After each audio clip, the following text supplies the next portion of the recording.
ఓకేనా?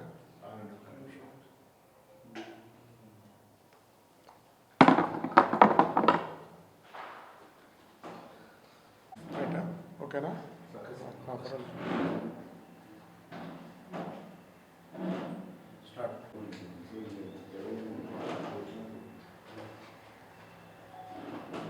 పాత్రికేయ మిత్రులకు అందరికీ నా యొక్క నమస్కారాలు.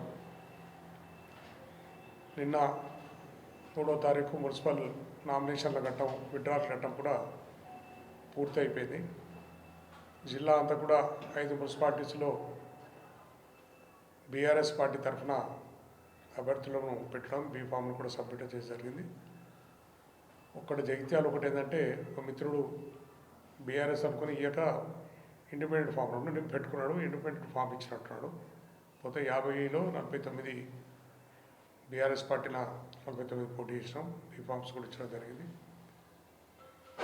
ఇవాళ నుంచి కూడా ఎన్నికల శంకారావం ఎక్కడిదక్కడ వాళ్ళని కూడా తిరుగుతున్నారు. జిల్లా అంతా కూడా ఎవరి మున్సిపాలిటీలో వాళ్ళందరూ తిరిగే విధంగా పార్టీ ఆదేశం సహకారం అన్నీ కూడా మేము అలర్ట్ చేసాం. వాళ్ళందరినీ కూడా మెట్పల్లి, కోరుట్ల, అదేవిధంగా జగిత్యాల, రాయకల్, ధరంపూర్ కూడా అన్ని ప్లేస్లలో పెట్టడం జరిగింది. ఇక్కడ స్థానికంగా జరుగుతున్న ఇప్పుడే ఒక న్యూస్, మీరే దానికి సాక్ష్యం కనుక, ఇప్పుడు మొత్తం మా దగ్గర 49లో 38 బీసీలకు ఇచ్చినాం. మనం ఇక్కడ 49లో 38 బీసీకి ఇచ్చినాం. ఓసీ 5, ఎస్సీ 5, ఎస్టీ 1, మొత్తం 49 మందిలో ఎక్కువ శాతం ప్రభుత్వాలు ఎన్నో చెప్పి 42% బీసీలకు రిజర్వేషన్ అని చెప్పిన పార్టీలు కూడా ఇవ్వకున్నా మేము ఇలా బీసీలకు ప్రాధాన్యత ఇచ్చి 38 మందికి పోటీలో పెట్టాం. ఇంతకుముందు ఒక వీడియో చూశాను, పత్రికా విలేకరులు పత్రిక ఏదైతున్నదో ప్రెస్ మీట్లో స్థానిక ఎమ్మెల్యే గారు, అంటే నిజంగా అంటే బాధ అనిపిస్తున్నది. ప్రజలు ఏమింటున్నారు, ప్రజలను ఏ విధంగా మోసం చేస్తున్నాం మనం. నేను ఇప్పటికే టీఆర్ఎస్ అభ్యర్థులను పిలిస్తే వస్తా, కానీ ఈ వేదిక మీద ఉన్న చుట్టుపక్కల వాళ్ళు కాక ఈ లేని కాడికి నేను వస్తా అంటే ప్రజలు ఇంత అమాయకులా, ప్రజలు ఇంత అర్థం చేసుకోవాలని చెప్పి ఊహిస్తున్నామో, మనమే తెలుగులోనం అనుకుంటున్నామా? ఒక మాట మాట్లాడుతుంటే మనది మనము ఇది నిజామాబాద్ని ఒక సెకండ్ ఆలోచించి మాట్లాడే పరిస్థితి ప్రజలందరికీ ఉన్నది. అటువంటిది ప్రజలు మోసం చేసుకుంటూ నేను కాంగ్రెస్ పార్టీలో టీఆర్ఎస్ పార్టీలో ఉంటున్నా, టీఆర్ఎస్ పార్టీ వాళ్ళని అభ్యర్థులు పిలిస్తే వస్తా, కానీ ఈ నా పక్కకున్న వేదిక మీద ఉన్న అభ్యర్థులు కాక ఇంకటి పిలుస్తా. నేను మొన్నటి వరకు టీఆర్ఎస్లో ఉన్నాక టీఆర్ఎస్ వాళ్ళు పిలుస్తా అని చెప్పి ఇంత పశ్చాబద్ధం మాట్లాడే అవసరం లేదు. నిన్న నీకు ఏదైతే మీ దాంట్లో 2 వర్గాలు ఏర్పడి ఒక వర్గం తింటున్నా, నాకైతే కడుపంతా బాధ అనిపించింది. నా హృదయం నిజంగా క్షోభించింది. నా హృదయం కూడా నోటికి వచ్చిన మాటలు తిట్లు తినే పరిస్థితి నీకు వచ్చింది. ఏం అవసరం, ఏం సాధించినాం, ఏం అభివృద్ధి చేసినాం? అభివృద్ధి కాంతి ఏమున్నది? కేసీఆర్ నాయకత్వంలో జగిత్యాల జిల్లా ఏర్పడ్డది, నీకు మెడికల్ కాలేజ్ వచ్చింది, ఇంద్రభవనం లాంటి కలెక్టర్ ఆఫీస్ వచ్చింది, ఇంద్రభవనం లాంటి ఎస్పీ ఆఫీస్ వచ్చింది. ఏది కావాలో ఇక్కడికి వచ్చినాయి. వచ్చినా నువ్వు అభివృద్ధి అని పేరు మీద పోయి నిన్ను తిడుతుంటే మౌనం తిట్టినా బాధపడ్డా నేను. నిజంగా అంటే ఎవరు తిట్టినా తిట్లే, అటువంటి తిట్లు తినే పరిస్థితి నీకు వచ్చింది. అయినా ఇవాళ కూడా గదే అబద్ధాలు ఆడుకుంటా నేను ఇంకా బీఆర్ఎస్ఏ ఎట్లా పోలేదు, కండవ కప్పుకోలేదు. నీ పక్కకున్న వాళ్ళేమో కాంగ్రెస్ కొండలు కూర్చున్న వాళ్ళంతా నేను కండవ కప్పుకోలేదంటే ఇంకా ప్రజలు ఎన్ని రోజులు మోసం చేస్తున్నాను. ప్రజలకు ఎందుకు ఇట్లా చేయవలసిన అవసరం నీకు ఏమొచ్చేది? ఒక రాజు లెక్క నిన్ను 2 సార్లు ప్రజలు బీఆర్ఎస్ పార్టీ తరఫున ఎమ్మెల్యే గెలిపించారు. ఈ దుష్ట పరిస్థితి నీకు ఎందుకు వచ్చింది? కొన్ని మాటలు తినవలసిన పరిస్థితికి వచ్చిందని బాధ అనిపించి నేను చెప్తున్నాం. ఇప్పటికైనా ఓ నిశ్చయానికి రా. బీఆర్ఎస్ పార్టీ అయితే బీఆర్ఎస్ పార్టీ ఆఫీసులకు రా. బీఆర్ఎస్ పార్టీ అభ్యర్థుల కోసం గెలిపి ఇంత అవమానపడుకుంటున్న వాళ్ళు ఉండవలసిన అవసరం లేదు అని చెప్పి ఆయనను కోరుతున్నాం. ఇప్పటికంటే మేము మాట్లాడితే మమ్మల్ని తిడతాడు, అంటే వాస్తవాలు మాట్లాడినాము. నిన్ను తిడుతుంటే నేను నన్ను తిట్టినట్టు బాధపడుతున్నాను అన్నాను అంటే నాకు ఎంత గౌరవం ఉన్నది నీ మీద, అదని అర్థం చేసుకోవాలి. ఆ మాటలు తిట్లు తినవలసిన అవసరం ఏమొచ్చిందో అని అంటున్నాను నేను.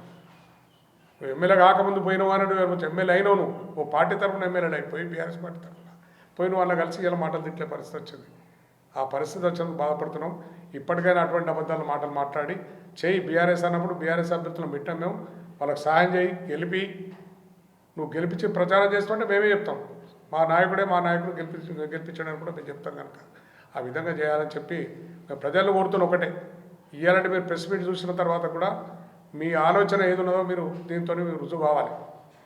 ఇంకా మోసం పోదామా, మోసం మాటలు నమ్ముదామా? ప్రజలకు ఇన్ని చేసిన కేసీఆర్ ప్రజలను ఇలా ప్రజలను ఒక తెలంగాణ తీసుకొచ్చి ప్రజలను ఒక ఊపు తీసుకొచ్చి ప్రజలకు అన్నీ ఏది అడగకుండా అడగని ఇవ్వని హామీలు కూడా ఇచ్చి అన్నీ చేసిన కేసీఆర్ కావాలన్నా? కేసీఆర్ పొద్దున్న లేస్తుంటే నోటుకొచ్చిన మాట ఒక పెద్ద ఆయనను చూడకుండా, ఒక తండ్రిలాంటి వయసును చూడకుండా తిట్టే కాంగ్రెస్ పార్టీ ముఖ్యమంత్రి రేవంత్ రెడ్డి కావాలన్నా? మీరు ఆలోచించుకోవాలి. మీ విజ్ఞతగా వదిలిపెడుతున్నాం, మీరు ఆలోచించుకుని ఓటేమని చెప్పి నేను వారందరికీ కూడా ప్రజలందరి జగిత్యాల జిల్లా ప్రజలు, తెలంగాణ ప్రజలు కూడా చేతులెత్తి నమస్కారం చెప్పి కోరుతున్నాను. మరి ఈరోజు జిల్లా పార్టీ అధ్యక్షుల ఆధ్వర్యంలో బీఆర్ఎస్ పార్టీ జిల్లా ఆఫీస్లో మరి దాదాపు మున్సిపల్లో సింహభాగం బీసీలకు అధిక ప్రాధాన్యత ఇచ్చినటువంటి పార్టీ బీఆర్ఎస్ పార్టీగా చెప్పుకోవడం నిజంగా గర్వకారణంగా ఉంది. మరి దాంట్లో భాగంగా ఇవాళ మున్సిపల్ ఎలక్షన్లలో లబ్ధి పొందాలని ఒక నీచమైన కుటిలమైన కాంట్రాక్టర్ బుద్ధి ఇవాళ ఏదున్నా కూడా స్వలాభం కోసం ఆలోచించేటువంటి ఎమ్మెల్యే మాట్లాడేటువంటి మాటలు నేను బీఆర్ఎస్లోనే ఉన్నాను. అసలు స్పీకరు ఒక రాజ్యాంగబద్ధమైనటువంటి పదవిలో కూర్చొని అసలు ముఖ్యమంత్రి రేవంత్ రెడ్డి చెప్పినట్టు ఇవాళ నడిపిస్తూ మళ్ళీ దీన్ని అనర్హత పిటిషన్ కొట్టివేస్తున్నాం, దీంట్లో ఎటువంటి ఆధారాలు లేవు అని చెప్పేసి చెప్పడం ఇది ప్రజాస్వామ్యాన్ని అపహాస్యం పాలు చేసినట్టుగా, ఇది నిజంగా కూడా రాబోయే తరాలకు మరి మంచి చూపించాలన్నా ఇది చెడు మార్గంలో ఇలా ప్రజాస్వామ్యం పోతున్నా కూడా మరి చట్టం న్యాయం బతికి ఉందా ఏం చేస్తుందో అర్థం కాని పరిస్థితిలో ఉంది. నువ్వు ఏ పార్టీలో ఉన్నావో కూడా తెలుస్తలేదు, తాపుకో మాట మాట్లాడబడుతుంది. నీ వెనకనేమో కాంగ్రెస్ పార్టీ బొమ్మలు, నువ్వు చెప్పేదేమో నేను కాంగ్రెస్ పార్టీ అంటావు, ఓసారేమో బీఆర్ఎస్ అంటావు.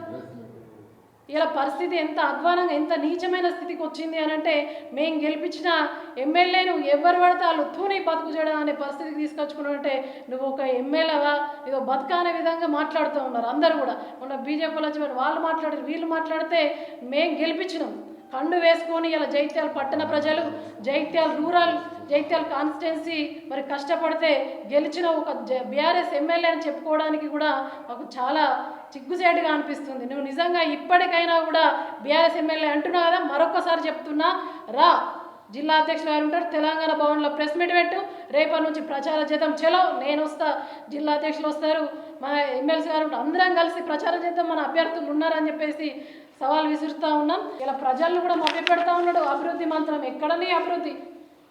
ఇవాళ అడిగినట్టు మెడికల్ కాలేజ్ ఎవరి హయాంలో వచ్చింది? 600 కోట్లు కేసీఆర్ హయాంలో వచ్చినాయి. ఇలా డ్రగ్స్ కూడా మే ఫౌండేషన్ ఇచ్చినాం, నా పేరుతో సహా అక్కడ ఉన్నది. ఆ రోజు నా పేరు వేయొద్దని చెప్పేసి లొల్లి పెట్టుకున్నాం. ఆ రోజు పెట్టుకున్నా కూడా ఆ రోజు కేసీఆర్ నాయకత్వంలో బరాబర్ గౌరవంగా రాజ్యాంగబద్ధంగా జడ్పీ చైర్మన్ ఫోటో ఉన్నది. ఎక్కడని అభివృద్ధి మంత్రంతో మాయ మాటలు చెప్పి బూటక మాటలు చెప్పి ఇలా పగటి వేషగాడు లెక్క అప్పుడోసారి ఇప్పుడోసారి ఒక వేషగాన్ని మించినట్టు అనిపిస్తుందని ప్రజలు నవ్వుకుంటున్నారు. మరొకసారి సవాల్ చేస్తున్నాం, రా కండవకున్నాం, కేసీఆర్ దగ్గరకు పోదాం, నీ బీఆర్ఎస్ ప్రచారత ఉంది కదా, ఎమ్మెల్యే ఎలక్షన్లు తిరిగి దాంట్లో తిరుగు, మేమందరం కూడా ఎక్కుదాం, మన అభ్యర్థులను గెలిపించుకుందాం అని చెప్పేసి సంజయ్ కుమార్కు సవాల్ చేస్తూ ఉన్నాం.